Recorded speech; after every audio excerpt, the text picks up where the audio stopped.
नमस्ते। आज की इस खास चर्चा में आपका बहुत बहुत स्वागत है।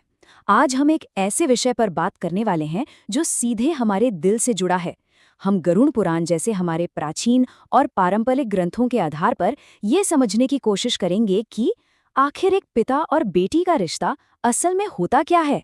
बिना किसी देरी के चलिए सीधे मूल स्रोत की उन गहरी बातों को समझते हैं जो इस खूबसूरत बंधन को इतना खास बनाती है। तो चलिए इस बात की गहराई में उतरते हैं। जरा सोचिए, एक पिता की जिंदगी में बेटी बनकर असल में कौन आता है? क्या ये सिर्फ एक बायोलॉजिकल घटना है? बिल्कुल नहीं।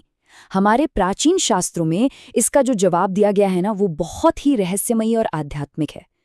ये हमें सोचने पर मजबूर करता है कि घर में खेलती हुई वो छोटी सी बच्ची सिर्फ एक संतान है या कुछ और। हमारा पहला पॉइंट है बेटियों का रहस्य। इस रहस्य को समझने के लिए हमें एक बहुत ही गहरी प्राचीन अवधारणा को समझना होगा। धर्म ग्रंथों की माने तो इस दुनिया में रिश्तों का बनना कोई इत्तेफाक नहीं है। इसे ऋणानुबंध कहा गया है, यानी पिछले जन्मों के कर्मों का वो बंधन जो हमें आपस में जोड़ता है। और ये बात कितनी दिलचस्प है, जरा ये तुलना देखिए।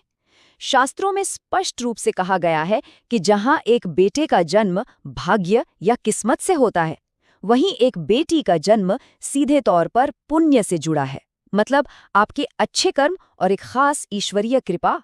ये एक बहुत ही स्पष्ट और तटस्थ आध्यात्मिक नजरिया है जो दिखाता है कि ग्रंथों में बेटियों को कितना ऊंचा दर्जा दिया गया है। आगे बढ़ते हैं अपने दूसरे पॉइंट की तरफ, वो 3 आध्यात्मिक कारण। जब रिश्ते पिछले जन्मों के कर्मों से ही जुड़े हैं, तो कोई आत्मा सिर्फ बेटी बनकर ही क्यों जन्म लेती है? ग्रंथों में इसके 3 बहुत ही खास कारण बताए गए हैं। पहला कारण है आपके अच्छे कर्मों का फल। अगर किसी ने बहुत अच्छे कर्म किए हैं तो एक पवित्र आत्मा निस्वार्थ प्यार और सेवा देने के लिए बेटी बनकर आती है। दूसरा है अधूरा प्रेम, यानी पिछले जन्म का कोई करीबी रिश्ता जो अधूरा रह गया हो। और तीसरा सबसे बड़ा कारण वंश का कल्याण। एक सद्गुणी बेटी सिर्फ एक परिवार का नहीं बल्कि कई पीढ़ियों का उद्धार कर सकती है ना? कितनी गहरी बात। पॉइंट नंबर 3, राजा की तपस्या। इन रहस्यमयी और आध्यात्मिक बातों को थोड़ा जमीनी स्तर पर समझने के लिए चलिए स्रोत सामग्री से एक बहुत ही भावुक कहानी सुनते हैं। इमेजिन कीजिए एक ऐसा राजा जिसके पास धन, दौलत और बड़े साम्राज्य की कोई कमी नहीं है, लेकिन उसके मन में बिल्कुल शांति नहीं है। उसी सुकून को पाने के लिए राजा ने एक बहुत ही कठोर तपस्या शुरू की। वो कोई और राज्य नहीं जीतना चाहता था, बल्कि उसकी प्रार्थना थी कि उसे एक देवी जैसी दिव्य बेटी मिले। और फिर राजा की उस सच्ची तपस्या का फल आखिरकार उसे मिल ही गया। उसके घर एक नन्ही सी दिव्य बच्ची ने जन्म लिया। कहते हैं ना, उस बच्ची के आते ही राजा की जिंदगी का सारा खालीपन भर गया। जो खुशी और सुकून उसे अपना पूरा साम्राज्य नहीं दे पाया था, वो उस नन्ही सी जान ने दे दिया। लेकिन कहानी का सबसे इमोशनल और शक्तिशाली हिस्सा आता है विदाई के वक्त। ग्रंथों में लिखा है कि वो पल इतना भावुक था कि उसने पूरे ब्रह्मांड को भी पिघला दिया। जब एक पिता अपनी बेटी को विदा करता है तो वो सिर्फ किसी इंसान को नहीं बल्कि अपनी जिंदगी की सबसे बड़ी खुशी को खुद से दूर जाने देता है। जो पिता अपनी बेटी का इस तरह सम्मान करता है, वो सर्वोच्च आध्यात्मिक लोकों को प्राप्त करता है। हमारा चौथा पॉइंट है सामाजिक मिथकों का खंडन। प्राचीन काल की इस कहानी से निकलकर जरा आज के समाज को देखते हैं कि आज बेटियों को कैसे देखा जाता है। हम अक्सर समाज में एक बहुत बड़ा मिथक सुनते हैं कि बेटियां तो पराया धन होती हैं या फिर एक बोझ हैं, लेकिन मूल ग्रंथों में असलियत कुछ और ही बताई गई है। वास्तविकता ये है कि बेटियां 2 परिवारों को जोड़ने वाली सबसे मजबूत कड़ी होती हैं। वो संस्कारों को आगे ले जाती हैं और असल में एक पिता की सबसे बड़ी ताकत बनती हैं।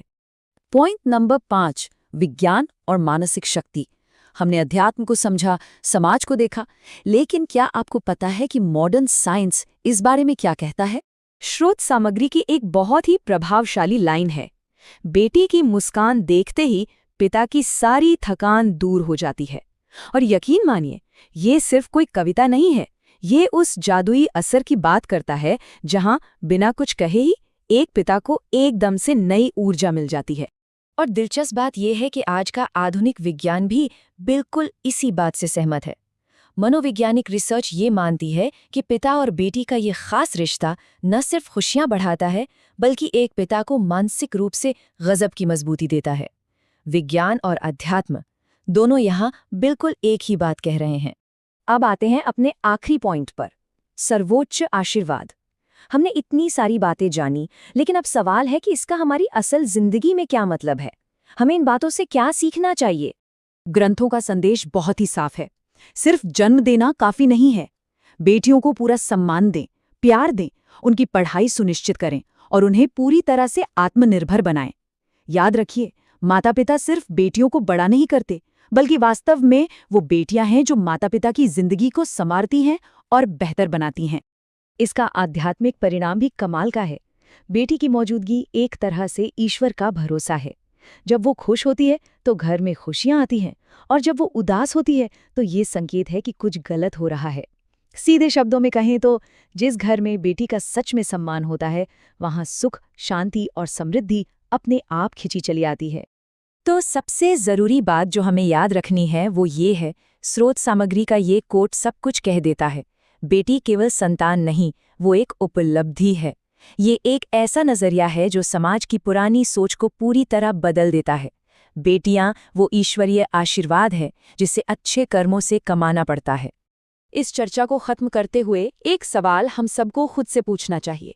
इस गहरे आध्यात्मिक और भावनात्मक रिश्ते को समझने के बाद क्या हमारा समाज बेटियों को देखने और उन्हें बड़ा करने का अपना नज़रिया बदलेगा? आज के इस विश्लेषण में बस इतना ही। उम्मीद है आज की इस चर्चा से आपको इस खूबसूरत रिश्ते को देखने का एक बिल्कुल नया नज़रिया मिला होगा।